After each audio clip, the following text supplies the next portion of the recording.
السلام عليكم ورحمة الله وبركاته.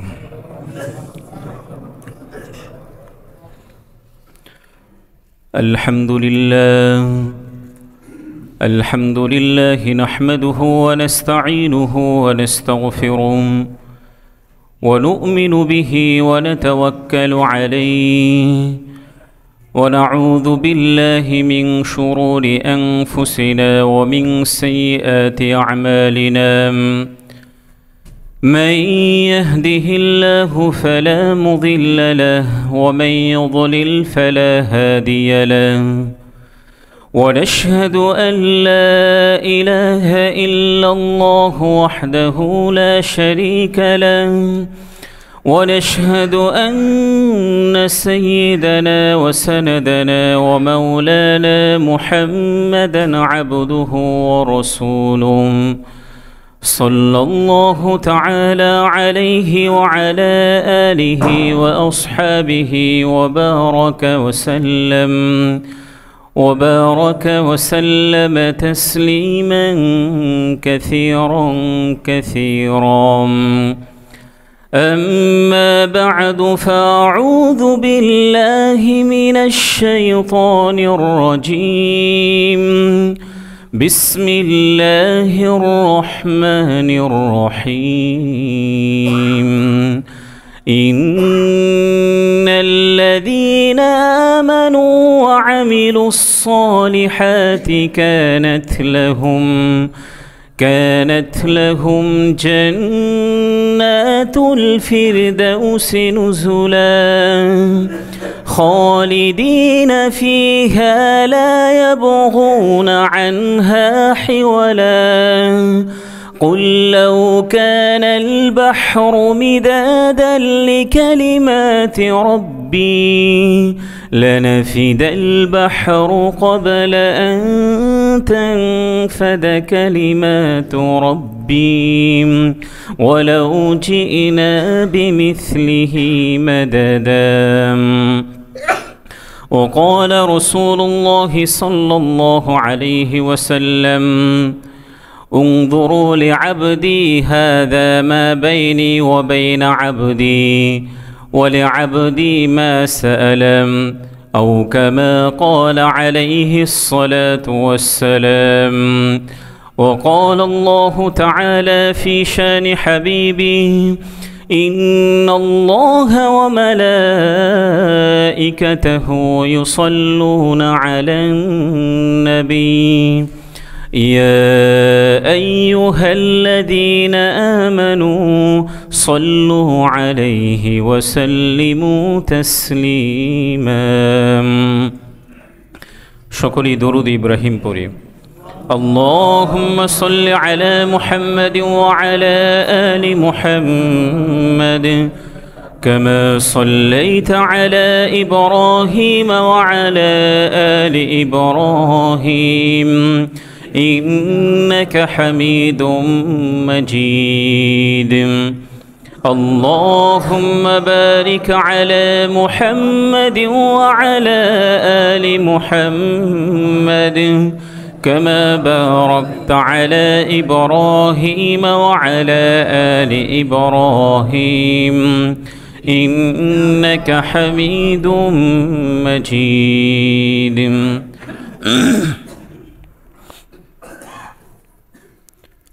আলহামদুলিল্লাহ, শুরুতেই সেই মহান আল্লাহ তাআলার কৃতজ্ঞতা জ্ঞাপন করছি, শুকরিয়া প্রকাশ করছি যে মহান আল্লাহ তাআলা আমাদেরকে সপ্তাহের শ্রেষ্ঠতম দিনে আগে আগে মসজিদে এসে ইবাদতে লিপ্ত থাকার তৌফিক দিয়েছেন। এই জন্য আমরা মহান আল্লাহ তাআলার কৃতজ্ঞতা জ্ঞাপন করি আলহামদুলিল্লাহ। দরুদ ও সালাম পেশ করছি বিশ্ব মানবতার মুক্তির দূত, সকল নবীদের সর্বশ্রেষ্ঠ নবী এবং সর্বশেষ নবী, যার অসীম ত্যাগ, ভাষাতীত কোরবানি আর অফরন্ত সাধনার বরকতে আমরা ইসলাম নামক একটি সুন্দর ধর্ম পেয়েছি। এই জন্য সেই প্রিয়তম ব্যক্তির প্রতি দরুদ পড়ি সাল্লাল্লাহু আলাইহি ওয়াসাল্লাম। সুস্থতা কামনা করছি যারা অসুস্থ থাকা সত্ত্বেও মসজিদে এসেছেন কিংবা অসুস্থতার কারণে বাসায় কিংবা হসপিটালে শায়িত আছেন, আমরা দোয়া করছি আল্লাহ রব্বুল আলামিন যেন সকলকে পরিপূর্ণ সুস্থতা দান করেন। মাগফিরাত কামনা করছি আমাদের যে সকল মরহুম আত্মীয় স্বজন আল্লাহ তাআলার সান্নিধ্যে চলে গেছেন, বিশেষ করে আমাদের শ্রদ্ধাভাজন মা বাবাদের মধ্য থেকে যারা চলে গেছেন, আল্লাহ রব্বুল আলামিন যেন সকলকে জান্নাতের সর্বোচ্চ মর্যাদা দান করেন। পরম শ্রদ্ধাভাজন মুরব্বীবৃন্দ এবং প্রিয় যুবক ভাইয়েরা, স্বাভাবিকভাবে আমি প্রতি জুমাতে নির্দিষ্ট একটি টপিকের উপরে আলোচনা করে থাকি এবং যে টপিকের উপর আলোচনা শুরু করি স্বাভাবিকভাবে শেষ পর্যন্ত ওই টপিকের উপরই থাকার চেষ্টা করি। কিন্তু আজকে আমি কোনো নির্দিষ্ট কোনো বিষয়ের উপর আলোচনা করব না, বরং রাসূলুল্লাহ সাল্লাল্লাহু আলাইহি ওয়াসাল্লামের থেকে বর্ণিত ভিন্ন ভিন্ন কতিপয় হাদিস আমি আপনাদের সম্মুখে উপস্থাপন করার চেষ্টা করব ইনশাআল্লাহ। আমরা যারা 5 ওয়াক্ত সালাত আদায় করি, স্বাভাবিকভাবে প্রতিটি রাকাতেই আমরা সূরাতুল ফাতিহা পাঠ করি। 5 ওয়াক্ত সালাত এবং বিতির মেলে আমরা যদি ধরি তাহলে সব মিলে আসতেছে প্রায় 20 রাকাত। ঠিক তদ্রূপ সুন্নত যদি আরও সুন্নতে মুআক্কাদাগুলি যদি আমরা ধরি, হাদিসের মধ্যে উল্লেখ করা হয়েছে নবীজি সাল্লাল্লাহু আলাইহি ওয়াসাল্লাম বলেছেন, যে ব্যক্তি প্রতিদিন 12 রাকাত সুন্নত আদায় করবে আল্লাহ রব্বুল আলামিন তাকে জান্নাত দান করবেন। এই জন্য শুধু ফরজ নামাজের প্রতি সীমাবদ্ধ না থেকে রাসূলুল্লাহ সাল্লাল্লাহু আলাইহি ওয়াসাল্লামের যে সুন্নাহগুলি আছে, 5 ওয়াক্ত নামাজের পূর্বে এবং পরের যে সুন্নাহগুলি আছে, এগুলি আমরা অবশ্যই আদায় করার চেষ্টা করব ইনশাআল্লাহ। প্রতিনিয়ত সুন্নাত, ফরজ, ওয়াজিব মিলে আমরা 32 রাকাত নামাজ আদায় করি। আরও কেউ যদি অতিরিক্ত নফল আদায় করে সেটা তার জন্য ভিন্ন বিষয়। এই 32 রাকাত নামাজের মধ্যে আমরা প্রত্যেক রাকাতে সূরাতুল ফাতিহা পাঠ করি। একজন ব্যক্তি যখন, একজন আল্লাহ তাআলার বান্দা যখন সূরাতুল ফাতিহা পাঠ করেন, সূরাতুল ফাতিহার প্রত্যেকটা আয়াতে আল্লাহ রব্বুল আলামিন ওই বান্দার আহ্বানে সাড়া দিতে থাকেন। হাদিসের মধ্যে উল্লেখ করা হয়েছে সহিহ মুসলিমের 395, সুনানু আবি দাউদের 821, সুনানু তিরমিজির 2953 নম্বর হাদিসের মধ্যে উল্লেখ করা হয়েছে। হাদিসটি বর্ণনা করেছেন হযরত আবু হুরায়রা রাদিয়াল্লাহু তাআলা আনহু। তিনি বলেন, عن أبي هريرة رضي الله تعالى عنه قال قال رسول الله صلى الله عليه وسلم قسمت الصلاة بيني وبين عبدي نصفين ولعبدي ما سأل فإذا قال العبد الحمد لله رب العالمين قال الله سبحانه وتعالى حمدني عبدي وإذا قال العبد الرحمن الرحيم قال الله سبحانه وتعالى أثنى علي عبدي وإذا قال العبد مالك يوم الدين قال الله سبحانه وتعالى مجدني عبدي। হযরত আবু হুরায়রা রাদিয়াল্লাহু তাআলা আনহু থেকে বর্ণিত, রাসূলুল্লাহ সাল্লাল্লাহু আলাইহি ওয়াসাল্লাম বলেছেন, আল্লাহ রব্বুল আলামিন বলেছেন, সূরাতুল ফাতিহাকে আমি এবং আমার বান্দার মাঝে 2 ভাগে বিভক্ত করেছি। আমার বান্দা যখন সূরাতুল ফাতিহার প্রথম আয়াত পাঠ করে আলহামদুলিল্লাহি রাব্বিল আলামিন, এর অর্থ হচ্ছে সমস্ত প্রশংসা ওই আল্লাহ রব্বুল আলামিনের জন্য, যিনি গোটা বিশ্বজগতের প্রতিপালক। এই আয়াতটি যখন একজন বান্দা সালাতের মধ্যে পাঠ করে তখন সাথে সাথে আল্লাহ রব্বুল আলামিন এই আয়াতের প্রতি উত্তর দেন। আল্লাহ রব্বুল আলামিন বলতে থাকে হামিদানি আবদি, আমার বান্দা আমার প্রশংসা করেছে। একজন বান্দা যখন আলহামদুলিল্লাহ রব্বিল আলামিন বলেন তখন কি বলেন? আল্লাহ রব্বুল আলামিন বলেন যে হামিদানি আবদি, আমার বান্দা আমার প্রশংসা করেছে। এরপরে যখন ওই বান্দা বলেন আর রহমানুর রহিম, যিনি দয়ালু এবং দয়াময়। এর প্রতি উত্তরে আল্লাহ রাব্বুল আলামিন বলেন, আসনা আলাইয়া আবদি, আমার বান্দা আমার গুণগান বর্ণনা করেছে। এরপরে বান্দা যখন বলতে থাকে মালিকি ইয়াউমিদ্দিন, অর্থাৎ বিচার দিবসের মালিক, এই আয়াতটি যখন পড়েন তখন আল্লাহ রাব্বুল আলামিন বলেন যে মাজ্জাদানি আবদি, আমার বান্দা আমার বরত্ব ঘোষণা দিয়েছে। এরপরে যখন বান্দা বলতে থাকেন ইয়াকা না'বুদু ওয়া ইয়াকা নাস্তাঈন, এর অর্থ হচ্ছে রব্বুল আলামিন আমরা আপনারই ইবাদত করি এবং আপনার কাছেই সাহায্য প্রার্থনা করি।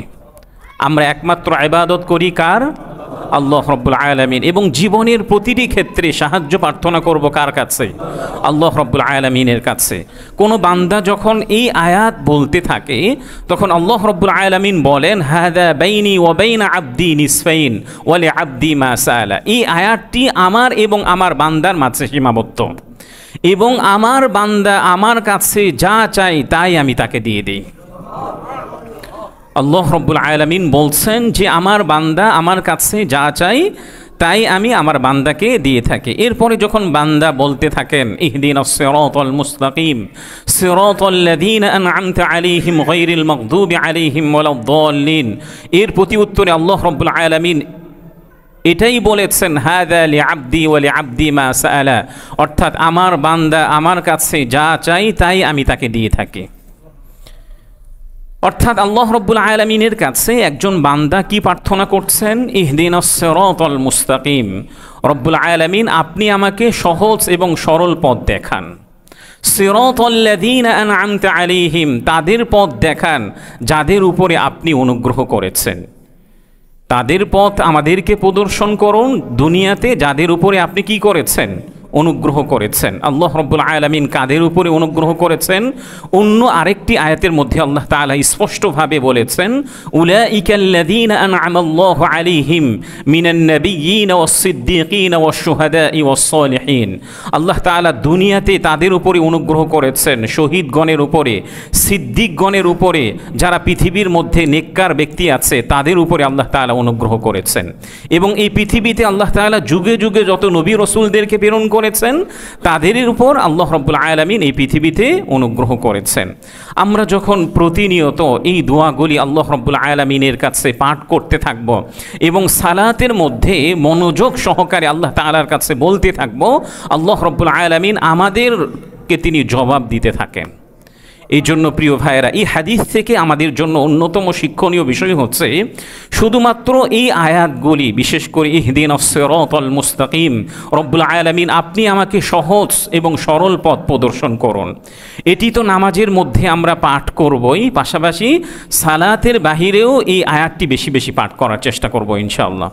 তাহলে দেখা যাবে আল্লাহ রাব্বুল আলামিন এই পৃথিবীর মধ্যে যত দল এবং মত আছে, আমরা অনেকেই মনে করি যে কোন দলকে অনুসরণ করব, এক একজন আলেম এক এক রকমের কথা বলেন। আপনি যদি আল্লাহ তাআলার কাছে প্রতিনিয়ত দোয়া করতে থাকেন, রব্বুল আলামিন এই পৃথিবীর মধ্যে যে আলেম সবচেয়ে সঠিক পথে আছে, যে মত এবং মতাদর্শ সবচেয়ে সঠিক এবং কোরআন এবং সুন্নাহ অনুযায়ী আছে, সে অনুযায়ী আমাকে চলার তৌফিক দান করেন। এই দোয়া যদি আপনি বেশি বেশি আল্লাহ তাআলার কাছে বলতে থাকেন তাহলে আল্লাহ রাব্বুল আলামিন অবশ্যই আপনাকে সঠিক পথ প্রদর্শন করবেন।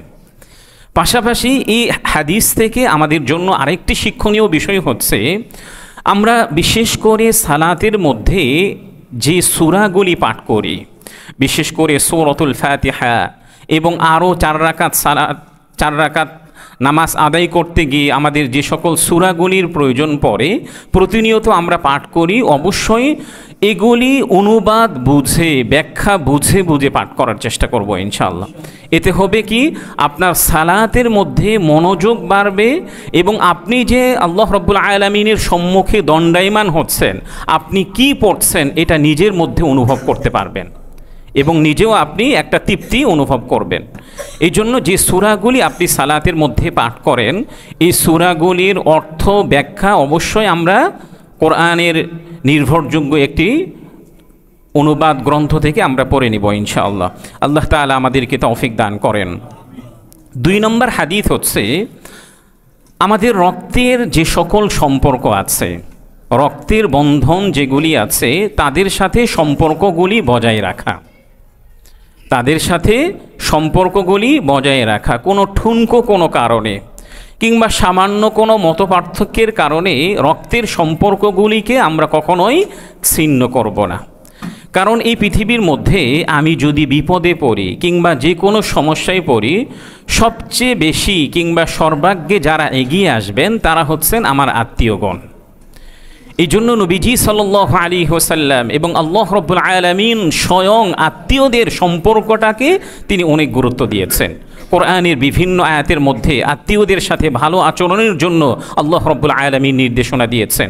নবীজি সাল্লাল্লাহু আলাইহি ওয়াসাল্লাম বিভিন্ন হাদিসের মধ্যেও আত্মীয়দের সম্পর্কটাকে বজায় রাখার জন্য তিনি গুরুত্ব দিয়েছেন। অন্য একটি হাদিসের মধ্যে উল্লেখ করা হয়েছে, যারা চায় যে এই পৃথিবীর মধ্যে তার রিজিক সম্প্রসারণ করা হোক, যার রিজিক বৃদ্ধি করা হোক, কিংবা যারা চায় এই পৃথিবীর মধ্যে তাকে দীর্ঘ সময় রাখা হোক, নবীজি সাল্লাল্লাহু আলাইহি ওয়াসাল্লাম বলেছেন সে যেন তার আত্মীয়দের সাথে সুসম্পর্ক রাখে।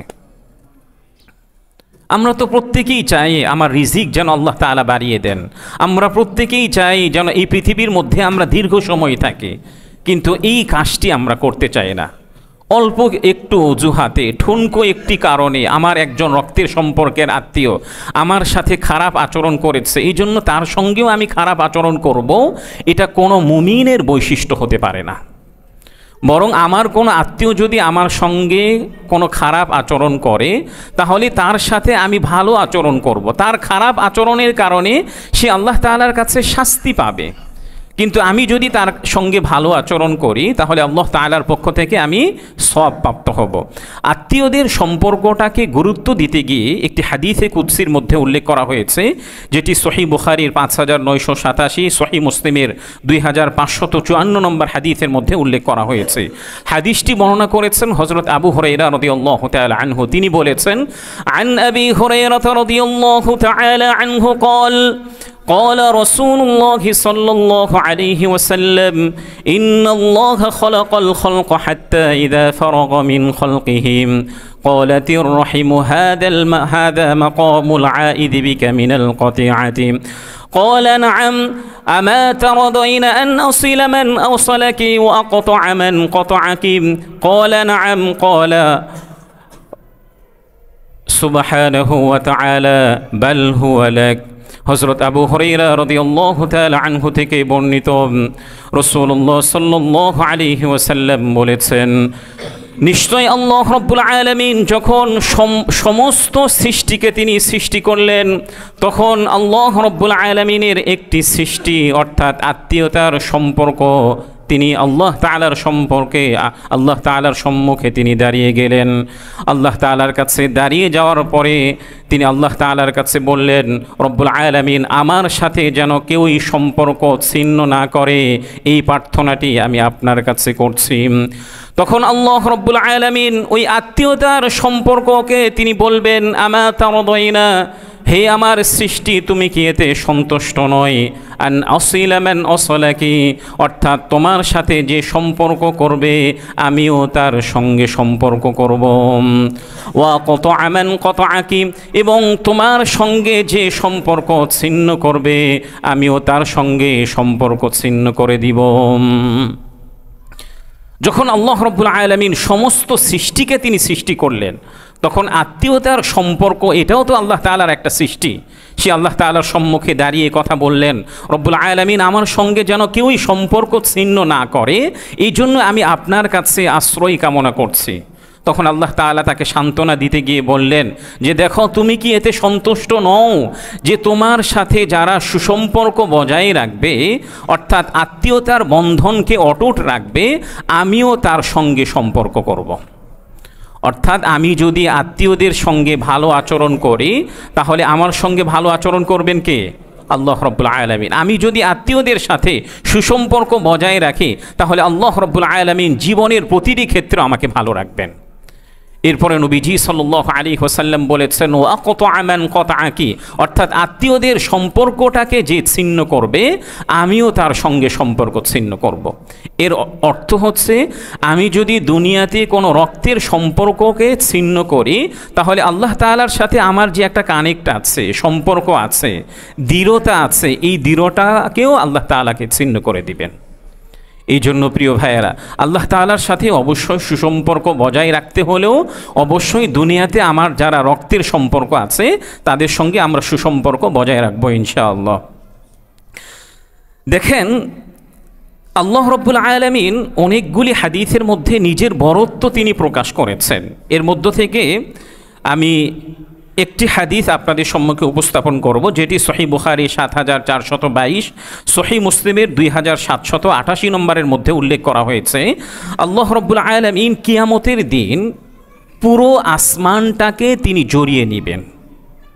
৭ আসমান যেটি আছে সমস্ত আসমানকে তিনি হাতের মুঠোয় নিয়ে নেবেন, যেটি হযরত আব্দুল্লাহ ইবনে ওমর রাদিয়াল্লাহু তাআলা আনহুম থেকে বর্ণিত হয়েছে।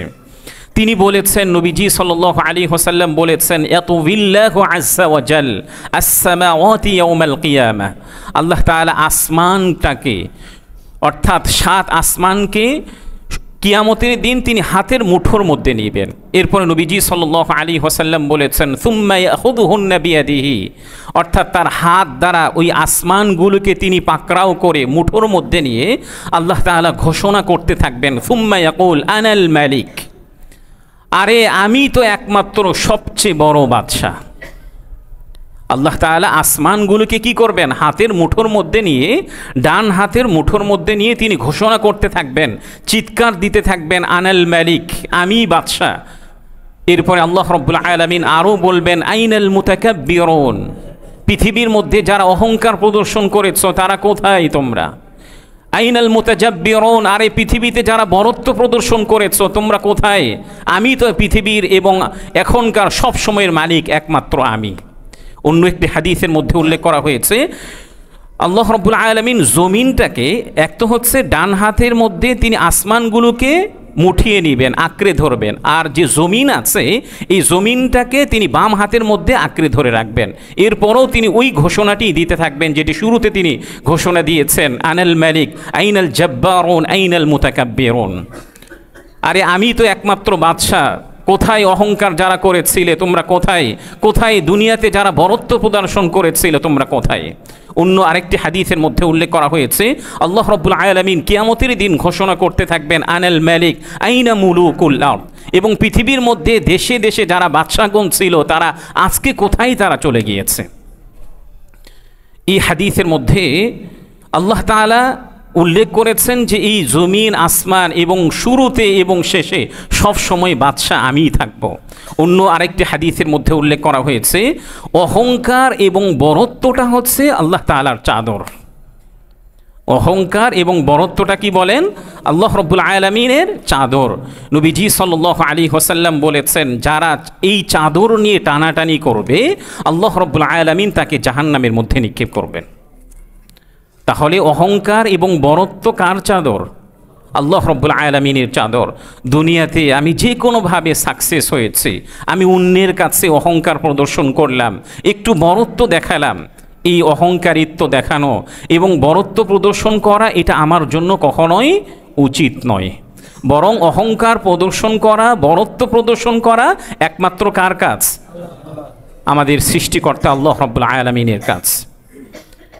এই জন্য যখনই মনে হবে যে আমার মধ্যে অহংকার আসছে, আপনি সাথে সাথে ইস্তিগফার করবেন, রব্বুল আলামিন আপনি আমাকে সব কিছু দিয়েছেন, আপনি আমাকে সম্পদ দিয়েছেন, আপনি আমাকে শিক্ষিত বানিয়েছেন, আমার চেহারা সুন্দর বানিয়েছেন, আমার মেধা দিয়েছেন, আমার বুদ্ধি দিয়েছেন, যার কারণে আমি পৃথিবীর মধ্যে চলতে পারছি। আমাকে আপনি দৃষ্টিশক্তি দিয়েছেন, আমাকে শ্রবণ শক্তি দিয়েছেন। এগুলোর কোনো কিছুর মালিক আমি নয়, বরং সব কিছু দিয়েছেন কে? আল্লাহ রাব্বুল আলামিন। এগুলি যখন আপনার মনে হবে তখন আপনার মধ্যে অহংকার আসবে না, বরত্ব আসবে না। কখনো যদি শয়তানের ধোকায় পড়ে আমার মধ্যে অহংকার আসে, বরত্ব আসে, আমি সাথে সাথে আল্লাহ তাআলার কাছে ইস্তিগফার করব। 4 নম্বর হাদিস হচ্ছে, নবীজি সাল্লাল্লাহু আলাইহি ওয়াসাল্লাম উল্লেখ করেছেন সহিহ বুখারী 4850 এবং সহিহ মুসলিমের 2846 নম্বরের মধ্যে উল্লেখ করা হয়েছে, একবার জান্নাত এবং জাহান্নাম নিজেরা তারা তর্ক করেছিল, নিজেরা তর্কের মধ্যে জড়িয়েছিল। কিভাবে তর্কের মধ্যে জড়িয়েছিল দেখেন, হাদিসটি বর্ণনা করেছেন হযরত আবু হুরায়রা রাদিয়াল্লাহু তাআলা আনহু। আমরা যেমন দুনিয়াতে থাকা অবস্থায় ভাই বোন কিংবা প্রতিবেশী আরেকজন প্রতিবেশীর সঙ্গে পরস্পরের ঝগড়ার মধ্যে জড়িয়ে পড়ি, একবার জান্নাত এবং জাহান্নাম নিজেরাও কি করেছিলেন, তারা পরস্পরে তর্কে জড়িয়ে পড়েছিলেন। হাদিসটি উল্লেখ করেছেন হযরত আবু হুরায়রা রাদিয়াল্লাহু তাআলা আনহু। তিনি বলেন, আন আবি হুরায়রা রাদিয়াল্লাহু তাআলা আনহু قال قال رسول الله صلى الله عليه وسلم تحاجت الجنة والنار فقالت النار أوثرت بالمتكبرين والمتجبرين। নবীজি সাল্লাল্লাহু আলাইহি ওয়াসাল্লাম উল্লেখ করেছেন, একবার জান্নাত এবং জাহান্নাম তারা নিজেরা পরস্পরে তর্কে জড়িয়ে পড়েছিল। জাহান্নাম বলছিলেন, আল্লাহ রাব্বুল আলামিন আমাকে, যারা পৃথিবীর মধ্যে অহংকার প্রদর্শন করেছিল, যারা বরত্ব প্রদর্শন করেছিল, তাদেরকে আমার মধ্যে ঢুকিয়ে আমাকে প্রাধান্য দেওয়া হয়েছে। ওয়াকালাতিল জান্নাতু মালি, এরপরে জাহান্নাম বলার পরে জান্নাতও সে জাহান্নামের সঙ্গে তর্ক করতে থাকে। জান্নাত বলতে থাকে, মালি, আমার কি হলো, লা ইয়াদখুলুনি ইল্লা দুআফাউন নাসি ওয়া সাকাতুহুম, আরে আমার কি হলো, আমার মধ্যে তো তারাই প্রবেশ করে যারা দুনিয়াতে অসহায় দুর্বল গরিব যারা আছে। জান্নাত বলছে, আরে আমার কি হলো, আমার কাছে তো তারাই প্রবেশ করে যারা দুনিয়াতে অসহায় দুর্বল মিসকিন যারা আছে। সমাজের মধ্যে, এই সমাজের মধ্যে যাদেরকে সবচেয়ে দুর্বল মনে করা হয়, এই সমাজের মধ্যে যাদেরকে তাচ্ছিল্যের দৃষ্টিতে দেখা হয়, ঘৃণা ভরে প্রদর্শন করা হয়, জান্নাত বলছে, আরে আমার কি হলো, আমার মধ্যে তো তারাই প্রবেশ করে যারা দুনিয়াতে যারা সবচেয়ে অসহায়, দুনিয়াতে যারা সবচেয়ে বেশি গরিব, তারাই প্রবেশ করে। এরপরে দেখেন আল্লাহ রাব্বুল আলামিন জান্নাতকে কি বললেন এবং জাহান্নামকে কি বললেন। এর তাদের ঝগড়া শোনার পরে আল্লাহ রাব্বুল আলামিন জান্নাতকে বললেন যে, জান্নাত শোনো, আনতি রহমতি আরহামু বিকি মান আশাউ মিন ইবাদি। জান্নাত তুমি শোনো যে তুমি হচ্ছে আমার রহমত, আমার বান্দাদের মধ্য থেকে যাকে ইচ্ছা তাকেই তোমার মধ্যে প্রবেশ করাবো। সুবহানাল্লাহ। আমার বান্দাদের মধ্য থেকে যাকে ইচ্ছা তাকে কি করাবো, তোমার মধ্যে প্রবেশ করাবো। এরপরে আল্লাহ রাব্বুল আলামিন জাহান্নামকে বললেন, ইন্নামা আনতি আযাবি ওয়া আযযিবু বিকি মান আশাউ মিন ইবাদি। হে জাহান্নাম, তুমি তো আমার শাস্তি এবং আমার বান্দাদের মধ্য থেকে যাকে ইচ্ছা তাকেই তোমার মধ্যে প্রবেশ করাবো। এরপরে রাসূলুল্লাহ সাল্লাল্লাহু আলাইহি ওয়াসাল্লাম বলেছেন যে, আল্লাহ রাব্বুল আলামিন জান্নাত এবং জাহান্নামকে পরিপূর্ণ করে দিব। জান্নাতের মধ্যে মানুষ প্রবেশ করিয়ে জান্নাতটাকে পরিপূর্ণ করে দিব, কিন্তু জাহান্নাম পরিপূর্ণ হতে চাইবে না। জাহান্নামের মধ্যে লক্ষ লক্ষ কোটি কোটি মানুষদেরকে প্রবেশ করানোর পরও জাহান্নাম পরিপূর্ণ হতে চাইবে না। তখন আল্লাহ রাব্বুল আলামিনের কুদরতি পাও জাহান্নামের মধ্যে নিক্ষেপ করবেন, কুদরতি পা জাহান্নামের মধ্যে দিবেন। তখন জাহান্নাম কত আওয়াজ করতে থাকবে, এখন সে বলতে থাকবে, হ্যাঁ আমি পরিপূর্ণ হয়ে গেছে, পরিপূর্ণ হয়ে গেছে। এই হাদিসের সঠিক ব্যাখ্যা আমি ইতিপূর্বে কয়েক জুমা বলেছি। আল্লাহ তাআলার হাত কেমন হবে, পা কেমন হবে এবং কিভাবে তিনি জাহান্নামের মধ্যে তার পাকে দিবেন, এটা একমাত্র জানেন কে? আল্লাহ রাব্বুল আলামিন। এগুলি জানার মধ্যে আমাদের দুনিয়াবি কোনো সফলতা নাই। এই জন্য আকীদার যে সকল সেন্সিটিভ বিষয় আছে, এগুলোর বিষয়ে আমাদের চুপচাপ থাকাটাই আমাদের জন্য কি নিরাপদ। এরপরে রাসূলুল্লাহ সাল্লাল্লাহু আলাইহি ওয়াসাল্লাম বলেছেন, ওয়ালা ইয়াযলিমুল্লাহু মিন খালকিহি আহাদা। আল্লাহ রাব্বুল আলামিন এই পৃথিবীর মধ্যে যত সৃষ্টি তিনি সৃষ্টি করেছেন, তাদের কারো সঙ্গে তিনি এক চুল পরিমাণও জুলুম করবেন না। এমন না যে যাদেরকে তিনি জাহান্নামের মধ্যে নিক্ষেপ করেছেন তাদের উপরে জুলুম করেছেন, বিষয়টি এমন নয়।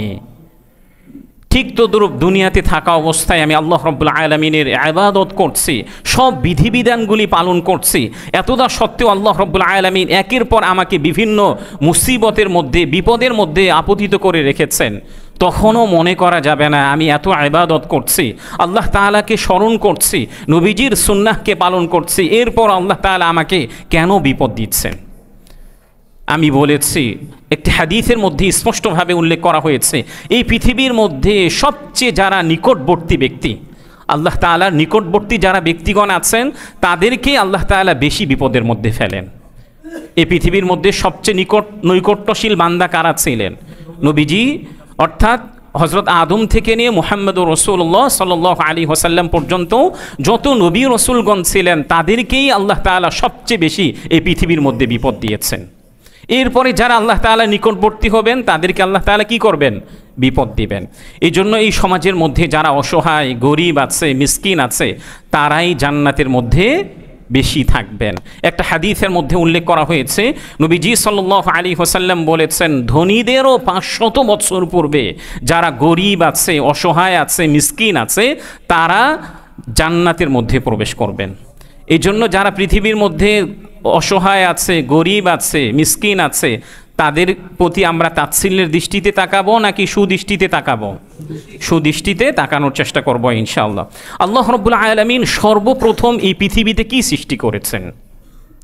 সুনানু তিরমিজির 2155 নম্বর একটি হাদিসের মধ্যে উল্লেখ করা হয়েছে, হাদিসটি বর্ণনা করেছেন রাসূলুল্লাহ সাল্লাল্লাহু আলাইহি ওয়াসাল্লামের অন্যতম সাহাবা হযরত উবাদা ইবনু সামিত রাদিয়াল্লাহু তাআলা আনহু। তিনি বলেছেন, নবীজি সাল্লাল্লাহু আলাইহি ওয়াসাল্লাম বলেছেন, এই পৃথিবীর মধ্যে আল্লাহ রাব্বুল আলামিন সর্বপ্রথম কলমকে সৃষ্টি করেছেন।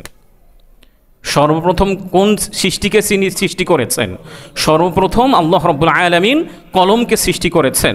নবীজি সাল্লাল্লাহু আলাইহি ওয়াসাল্লাম বলেছেন, ইন্না আউওয়ালা মা খালাকাল্লাহুল কলম, নিশ্চয়ই আল্লাহ রাব্বুল আলামিন এই পৃথিবীর সমস্ত সৃষ্টির পূর্বে তিনি কলমকে সর্বপ্রথম এবং সর্বাগ্যে সৃষ্টি করেছেন। কলম সৃষ্টি করার পরে আল্লাহ তাআলা কলমকে বলেছেন, ফাকালা লাহু উকতুব, আল্লাহ তাআলা কলমকে বলেছেন তুমি লিখতে থাকো। তখন কলম আল্লাহ তাআলার কাছে বলবেন, ক্বালা রব্বি মাযা আকতুব, রব্বুল আলামিন আমি কি লিখব? আল্লাহ তাআলা সর্বাগ্যে কলম সৃষ্টি করার পরে তিনি কলমকে বললেন যে তুমি লিখতে থাকো। কলম উত্তরে বলবেন, রব্বুল আলামিন আমি কি লিখব? তখন আল্লাহ তাআলা বলেছেন, উকতুব মাকাদির কুল্লি শাইইন হাত্তা তাকুম আস-সাআ, কিয়ামত পর্যন্ত এই পৃথিবীর মধ্যে যা কিছু হবে সব কিছু তুমি লিখতে থাকো। একটা হাদিসের মধ্যে উল্লেখ করা হয়েছে, আমাদের জন্মেরও 50,000 বছর পূর্বে এই পৃথিবীতে আমি কখন আসব, আমার সৃষ্টিটা কোথায় হবে, আমার জন্মস্থান কোথায় হবে, আমার বাসস্থান কে কোথায় হবে, আমার মা বাবা কে হবেন, এবং আমার রিজিকটা কোথায় হবে, এবং আমার মৃত্যুটা কোথায় হবে, আমার বিবাহ কার সঙ্গে হবে, আমার সন্তান কতজন হবে, এবং এই পৃথিবীর মধ্যে যা কিছু হবে আমার জন্মেরও 50,000 বছর পূর্বে আল্লাহ তাআলা লিখে রেখেছেন। এই জন্য এই হাদিস থেকে আমরা জানতে পারলাম কি, এই পৃথিবীর মধ্যে সর্বাগ্যে আল্লাহ তাআলা কোন সৃষ্টিকে তিনি সৃষ্টি করেছেন? কলমকে তিনি সৃষ্টি করেছেন। এবং কলমকে সৃষ্টি করার পরে কিয়ামত পর্যন্ত যা কিছু হবে সব কিছু কলম এগুলো কি রেখেছেন? লিপিবদ্ধ করে রেখেছেন। হযরত আদম আলাইহিস সালাতু ওয়াস সালামকে আল্লাহ তাআলা সৃষ্টি করেছেন। আমরা জানি প্রথম মানুষ হিসাবে আল্লাহ তাআলা কাকে সৃষ্টি করেছেন? হযরত আদম আলাইহিস সালাতু ওয়াস সালামকে সৃষ্টি করেছেন। এবং আমাদের পর্যন্ত আমাদের সম্ভাষণটা কেমন হবে, আমরা যখন একজন আরেকজনের সঙ্গে দেখা করব আমাদের পারস্পরিক সম্ভাষণটা কেমন হবে, এই হাদিসের মধ্যে উল্লেখ করা হয়েছে। সহিহ বুখারীর 6627 এবং সহিহ মুসলিমের 2841 নম্বর একটি হাদিসের মধ্যে উল্লেখ করা হয়েছে, আন আবি হুরায়রা রাদিয়াল্লাহু তাআলা আনহু قال قال رسول الله صلى الله عليه وسلم خلق الله آدم على صورته طوله 60 ذراعا। নবীজি সাল্লাল্লাহু আলাইহি ওয়াসাল্লাম উল্লেখ করেছেন, আল্লাহ রাব্বুল আলামিন যখন আদম আলাইহিস সালাতু ওয়াস সালামকে সৃষ্টি করলেন, আল্লাহ তাআলা হযরত আদম আলাইহিস সালাতু ওয়াস সালামকে তার অনুযায়ী তিনি সৃষ্টি করলেন। আদম আলাইহিস সালাতু ওয়াস সালামের দীর্ঘ ছিল 60 হাত লম্বা। ফালাম্মা খলাকাহু, যখন আল্লাহ রাব্বুল আলামিন আদম আলাইহিস সালাতু ওয়াস সালামকে সৃষ্টি করলেন, সৃষ্টি করার পরে আদমকে নির্দেশ দিলেন, ইযহাব ফাসাল্লিম আলা উলাইকা নাফারিম মিনাল মালাইকাতি জুলুসুন। আদম, সামনে যে ফেরেশতাদের একটি মজলিস আছে, তাদের কাছে গিয়ে তুমি সালাম প্রদর্শন করো। তখন হযরত আদম আলাইহিস সালাতু ওয়াস সালামকে নির্দেশ দেওয়ার পরে আল্লাহ রাব্বুল আলামিন আরেকটি কথা বললেন, ফাসতামি' মা ইউহাইয়ুনাকা ওয়া তাহিয়াতু যুররিয়াতিক, তুমি সালাম দিবে, পাশাপাশি মনোযোগ সহকারে শ্রবণ করবে ফেরেশতারা কি বলছে, এটাই হবে তোমার এবং তোমার বংশধারা যারা আছে তাদের জন্য সম্ভাষণ।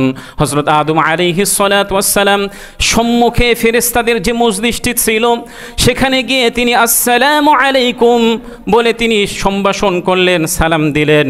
তখন সকল ফেরেশতাগণ সমস্বরে বললেন ওয়া আলাইকুমুস সালাম ওয়া রাহমাতুল্লাহ। ফেরেশতাগণ বললেন কি ওয়া আলাইকুমুস সালাম ওয়া রাহমাতুল্লাহ। এরপরে নবীজি সাল্লাল্লাহু আলাইহি ওয়াসাল্লাম বলেছেন ফাকুল্লুন মাইয়াদখুলুল জান্নাতা আলা সূরাতি আদম, এরপরে যারাই জান্নাতে প্রবেশ করবে তারাই হযরত আদম আলাইহিস সালাতু ওয়াস সালামের আকৃতিতেই প্রবেশ করবে। নবীজি সাল্লাল্লাহু আলাইহি ওয়াসাল্লাম বলেছেন ফালাম ইয়াজালিল খালকু ইয়ানকুসু বা'দু হাত্তাল আন, হযরত আদম আলাইহিস সালাতু ওয়াস সালাম লম্বায় কত হাত ছিলেন? 60 হাত লম্বা ছিলেন। নবীজি সাল্লাল্লাহু আলাইহি ওয়াসাল্লাম এই হাদিসের শেষাংশে বলেছেন এরপরে মানুষ ছোট হতেই থাকবে। মানুষ কি হতে থাকবে? ছোট্ট হতেই থাকবে। যেহেতু এই হাদিসের মধ্যে নির্দিষ্ট স্পেসিফিকভাবে বলা নাই যে কতটুকু ছোট্ট হবে। আমাদের সমাজের মধ্যে বিভিন্ন বিষয় প্রচলিত আছে। অনেকেই বলেন যে মরিচ গাছে উঠতে গেলে কি লাগবে? সিঁড়ি লাগবে, মই লাগবে। এটা স্পষ্টভাবে হাদিসের মধ্যে উল্লেখ করা নাই। যেহেতু নবীজি সাল্লাল্লাহু আলাইহি ওয়াসাল্লাম এই হাদিসের মধ্যে উল্লেখ করেছেন যে মানুষ ছোট হতে থাকবে, কি পরিমাণ ছোট্ট হবে এই কথাটি হাদিসের মধ্যে উল্লেখ করা নাই। হযরত মূসা আলাইহিস সালাতু ওয়াস সালাম নবী রসুলদের মধ্য থেকে একজন অন্যতম নবী এবং রসুল ছিলেন, আমরা সকলেই জানি। এবং তিনি আল্লাহ তাআলার সঙ্গে কথা বলেছেন। এই বিষয়টি একটি হাদিসের মধ্যে উল্লেখ করা হয়েছে যে একবার হযরত মূসা আলাইহিস সালাতু ওয়াস সালামকে মালাকুল মউত তার কাছে প্রেরণ করা হয়েছিল। মূসা আলাইহিস সালাতু ওয়াস সালামের কাছে কাকে প্রেরণ করা হয়েছিল? মালাকুল মউত অর্থাৎ আজরাইল আলাইহিস সালাতু ওয়াস সালামকে প্রেরণ করা হয়েছিল। হযরত মূসা আলাইহিস সালাতু ওয়াস সালামের কাছে আসার পরে হাদিসের মধ্যে উল্লেখ করা হয়েছে ফালাম্মা জাআহু সাক্কাহু, মালাকুল মউত অর্থাৎ আজরাইল যখন মূসার কাছে আসছেন, মূসা আলাইহিস সালাতু ওয়াস সালাম মালাকুল মউত অর্থাৎ আজরাইলকে এমন একটা চর দিয়েছেন, হাদিসের মধ্যে উল্লেখ করা হয়েছে তার 2 চোখের 1 চোখ খুলে পড়ে গিয়েছিল। তাহলে থাপ্পড়টা কি পরিমাণ হবে আপনি চিন্তা করেন। থাপ্পড় দিয়েছেন কাকে? এই হাদিসটাও সহিহ বুখারীর মধ্যে উল্লেখ করা হয়েছে। মালাকুল মউতকে হযরত মূসা আলাইহিস সালাতু ওয়াস সালাম থাপ্পড় দিয়েছেন। এরপরে মালাকুল মউত আজরাইল ব্যথিত হৃদয়ে, চিন্তিত হৃদয়ে আল্লাহ তাআলার কাছে আবারও ফিরে গেছেন। আল্লাহ তাআলার কাছে গিয়ে বলছেন আরসালাতনি ইলা আবদিন লা ইউরিদুল মাউত, আল্লাহ তাআলা হে রব্বুল আলামিন আপনি আমাকে এমন একজন বান্দার কাছে পাঠিয়েছেন যে তো মরতে চায় না, মরতে তো চায় না, পাশাপাশি আমাকে আরও থাপ্পড় দিছে। আল্লাহ তাআলা দেখলেন যে তার চোখ খুলে পড়ে গেছেন, সহিহ বুখারীর হাদিস। দেখছেন যে আল্লাহ তাআলা দেখছেন, আগেই তো তিনি সব কিছুই জানেন, তিনি তার চোখটাকে আপন স্থানে আবার ফিরিয়ে দিলেন। এরপর আল্লাহ তাআলা মালাকুল মউতকে বললেন যে মূসাকে গিয়ে বলো সে যেন তার হাতকে একটা ষাঁড়ের উপরে রাখে। ইয়াদউ ইয়াদাহু আলা মাতনি সাউরিন, হাদিসের মধ্যে স্পষ্ট করে উল্লেখ করা হয়েছে। আল্লাহ তাআলা বলেছেন সে যেন তার হাতটাকে একটা ষাঁড়ের উপরে রাখে এবং ওই হাতটা যতটুকু জায়গার পরিমাণ আছে এবং এর মধ্যে যত চুল আছে প্রত্যেকটা চুলের বিনিময়ে তাকে 1 বছর করে জীবন দেওয়া হবে। হযরত আজরাইল আলাইহিস সালাতু ওয়াস সালাম মূসার কাছে এসে তিনি বৃত্তান্ত উল্লেখ করলেন। হযরত মূসা আলাইহিস সালাতু ওয়াস সালাম আল্লাহ তাআলার কাছে বললেন রব্বুল আলামিন এরপরে কি হবে? আল্লাহ তাআলা বললেন এরপরে তো মৃত্যু হবেই, সবাইকে মৃত্যুবরণ করতে হবে, তোমাকেও মৃত্যুবরণ করতে হবে। তখন হযরত মূসা আলাইহিস সালাতু ওয়াস সালাম বললেন রব্বুল আলামিন তাহলে আমি এখনই মৃত্যুবরণ করতে চাই। এই হাদিস থেকে আমাদের জন্য একটা শিক্ষণীয় বিষয় হচ্ছে এই পৃথিবীর মধ্যে যারা আছেন, আজকে আমরা যারা আছি, আগামীতে যারা আসবেন, তাদের সবাইকে মৃত্যুবরণ করতে হবে। আমরা অনেকেই আছি সামনে নতুন বছর শুরু হবে, হ্যাপি নিউ ইয়ারের জন্য আমরা সবাই ওয়েট করছি কিভাবে আমরা ভালোভাবে সুসজ্জিতভাবে উদযাপন করতে পারি। অনেকেই মনে করি নতুন বছরটাকে যত সুন্দরভাবে আমরা উদযাপন করব আমার জীবনটা আরও তত বেশি সুন্দর হবে। এটা আমরা মনে করি এটা একটা কুসংস্কার, এটা আমরা অনেকেই জানিই না। নতুন বৎসর উদযাপন করা আমাদের আসলাফগণ যারা ছিলেন তারা কেউই সমর্থন করেননি। আমরা কেন উদযাপন করব? এটা যদি একটা খুশির বিষয় হতো তাহলে তো উদযাপন করতে কোনো সমস্যা ছিল না। আল্লাহ তাআলা আমাদের জন্য নির্দিষ্ট একটা টাইম সিলেক্ট করে পৃথিবীতে পাঠিয়েছেন। আমার জীবন থেকে একটা বছর শেষ হওয়ার অর্থ হচ্ছে আমি মৃত্যুর আরও কাছাকাছি চলে যাচ্ছি। আমার জীবন থেকে একটা বছর অতিবাহিত হওয়া মানে কি? আমি মৃত্যুর আরও নিকটবর্তী হতে যাচ্ছি। ভাই, এখানে যারা উপস্থিত আছেন আমাদের মধ্য থেকে অনেক মুরব্বীরা আছেন, 50 বছর হয়ে যাচ্ছে, 60 বছর হয়ে যাচ্ছে, অনেকের 45 ক্রস করে ফেলেছে, তারপরও আমরা গুনাহ ছাড়তে পারছি না। মসজিদ থেকে যাওয়ার পরে সারাটা দিন 5 ওয়াক্ত সালাত কেউ যদি আদায় করেন, এর বাহিরে যে সময়গুলি আছে চায়ের আড্ডায়, বাসায় গিয়ে টিভিতে অশ্লীল গান কিংবা যে কোনো গান মুভি দেখার মধ্যে আমরা সময়গুলোকে অতিবাহিত করছি। নিজের মধ্যে এতটুকু পরিমাণ অনুশোচনা নাই যে আমার জীবনগুলো শেষ হয়ে যাচ্ছে, আমি আল্লাহ তাআলার কাছে চলে যাব, এভাবেই আমার মৃত্যু হয়ে যাবে। এই জন্য আমাদের প্রত্যেকেরই চিন্তা করা দরকার, আমাদের বছরগুলি শেষ হয়ে যাচ্ছে, এর অর্থ হচ্ছে কি আমি মৃত্যুর জন্য আরও নিকটবর্তী হয়ে যাচ্ছে। আল্লাহ তাআলা আমাদেরকে বুঝার তৌফিক দান করেন। এই পৃথিবীর মধ্যে যারা মারা যাবেন, আমাদের অনেক মা বাবারা মারা যান, আমাদের সন্তানরা মারা যান। হাদিসের মধ্যে উল্লেখ করা হয়েছে, মুসনাদ আহমদের 19,275 নম্বর হাদিসের মধ্যে উল্লেখ করা হয়েছে, কোনো একজন ব্যক্তির যদি শিশু সন্তান মারা যায়, নাবালেগ অবস্থায়, অপ্রাপ্ত বয়স্ক অবস্থায় যদি মারা যায়, আল্লাহ তাআলা ফেরেশতাদেরকে জিজ্ঞাসা করেন, হে আমার ফেরেশতারা, তোমরা তো আমার একজন বান্দার সন্তানকে তোমরা উঠিয়ে নিয়েছো, এই ব্যাপারে আমার বান্দার অনুভূতিটা কি? ফেরেশতারা বলবে, রব্বুল আলামিন হামিদাকা, আপনার বান্দার একজন অপ্রাপ্ত বয়স্ক শিশু সন্তান মারা গেছে, কিন্তু সে আপনার প্রশংসা করেছে, আপনার প্রতি সে কোনো অভিযোগ করেন নাই, পাশাপাশি ওয়াস্তার যা ইন্না লিল্লাহি ওয়া ইন্না ইলাইহি রাজিউন বলেছে। তখন আল্লাহ রব্বুল আলামিন ফেরেশতাদেরকে বলবেন, আমার যে বান্দা তার অপ্রাপ্ত বাচ্চাকে আমি পৃথিবীতে নিয়ে গেছি, পৃথিবী থেকে নিয়ে গেছি, আমার ওই বান্দার জন্য জান্নাতে একটা ঘর নির্মাণ করো। হাদিসের মধ্যে স্পষ্টভাবে উল্লেখ করা হয়েছে ওই ঘরটির নাম হবে বাইতুল হামদ, প্রশংসিত ঘর। তাহলে এই হাদিস থেকে আমরা যে জিনিসটি জানতে পারলাম, আমাদের যাদের অপ্রাপ্ত বয়স্ক বাচ্চারা মারা যান, এতে আমাদের আরও কি হওয়া দরকার? খুশি হওয়া দরকার যে আমার বাচ্চার কারণে আমার বাচ্চা তো জান্নাতে থাকবেই, পাশাপাশি আমার অপ্রাপ্ত বয়স্ক সন্তানের মারা যাওয়ার কারণে আমি নিজেও কি জান্নাতে যাব। এই পৃথিবীর মধ্যে যারা আমাদের মা বাবা মারা যান, অনেক সময় সন্তানরা অনেক কিছু করেন, সন্তানরা অনেক কিছু করার চেষ্টা করেন, নিজেরা করেন, পাশাপাশি অনেক উলামায়ে কেরামদেরকে নিয়ে করে থাকেন, মসজিদের মধ্যে দান করেন, মাদ্রাসার মধ্যে সদকা করেন। এতে কি হবে?